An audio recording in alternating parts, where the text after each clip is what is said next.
एक लड़का गलती से एक निर्जन द्वीप पर फंस गया। कोमा से जागते हुए उसे प्यास लगी और वह एक नारियल के पेड़ पर ठोकर खा गया।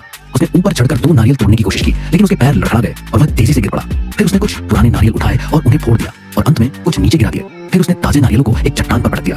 मीठा नारियल का रस पीकर और तृप्त होकर लड़का गहरी नींद में सो गया। जागने पर उसने अपने खोए हुए साथियों को ढूंढने की योजना बनाई। जैसे ही वह निराश होकर घर लौटने वाला था, उसकी नजर एक चमड़े के थैले पर पड़ी। हालांकि उसमें कुछ नहीं था, लेकिन कम से कम उसने इंसानी मौजूदगी का सबूत तो दिया।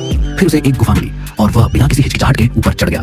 कुछ कदम चलने के बाद वह लताओं से टकराकर एक कंकाल पर गिर पड़ा। डर के मारे वह भागा और अपने इकलौते खंजर से आग जलाई। फिर उसने खंजर को एक बांस के डंडे से हथियार की तरह बांधा और एक जलती हुई मशाल लेकर गुफा में लौटाया।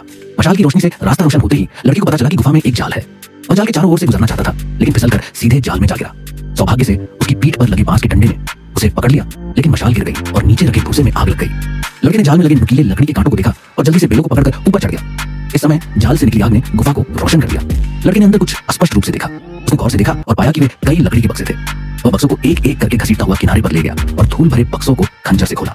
वे गहनों से भरे थे, लेकिन लड़का अभी छोटा था और पैसों की ज्यादा परवाह नहीं करता था, इसलिए उसने दूसरे बक्सों का अध्ययन करना शुरू कर दिया। अप्रत्याशित रूप से यह बड़ा बक्सा हथियारों से भरा था। जाहिर है बड़ी तलवार लड़के की पसंदीदा थी। उसने उत्साह से बड़ी तलवार लहराई और घूमकर किनारे पर कूद गया। वह शिकार करने के लिए पहाड़ पर जाने का इंतजार नहीं कर सकता था। अप्रत्याशित रूप से उसे जहाज की लपटों का एक समुद्र मिला। ये सभी उपयोगी सामान थे। सबसे अच्छी बात यह थी कि उसे फ्लेयर्स का एक डिब्बा मिल गया। प्रयोग करने के बाद इसका इस्तेमाल पर कोई असर नहीं पड़ा। लड़के को लगा कि अब वह सुरक्षित है। अगर कोई जहाज गुजरता रहा तो वह बच जाएगा। हालांकि उसे यह नहीं पता था कि उसने जो खजाना उठाया है वह समुद्री डाकुओं ने यहीं छिपा रखा है। लड़के ने जल्दी से अपना घोंसला तोड़ा, अपना सारा सामान समेटा और उसे ले गया। यहाँ तक कि पत्तों से अपने निशान भी ढक लिए, इस डर से कि जब समुद्री डाकू खजाने की तलाश में वापस आएंगे तो वे उसे ढूंढ लेंगे। उसने एक पेड़ के बिल को अपना नया घर चुना, लेकिन अचानक एक गोरिल्ला उसमें से कूद पड़ा और एक क्रूर नजर से लड़के की ओर झपटा। लड़के ने अपनी तलवार खींचनी चाहिए, लेकिन उसने असल में एक सूंगा उठा लिया। वह उसे सिर्फ ऐसे उड़ा सकता था जैसे वह कोई मरा हुआ घोड़ा हो।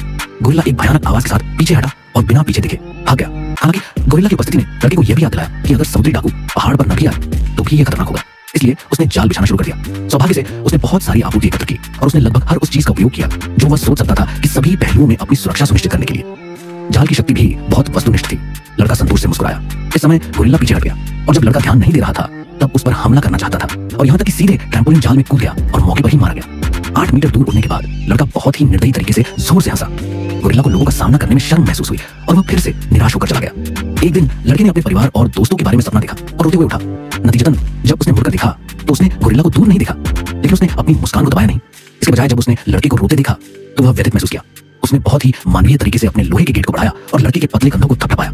अप्रत्याशित रूप से दिलासा मिलने के बाद लड़का और भी अधिक व्यथित होकर रोया। गोरिल्ला को लगा कि वह खुद से डर गया है और उसने फिर कभी उसके सामने न आने का फैसला किया। अगले दिन लड़के ने दूरबीन से समुद्र को देखा और पाया कि वहां लड़के ने एक छोटा सा द्वीप देखा जहां ऐसे हाई इंटरेस्टिंग वीडियो देखने के लिए हमारे चैनल ट्विस्ट एक्सप्लोर को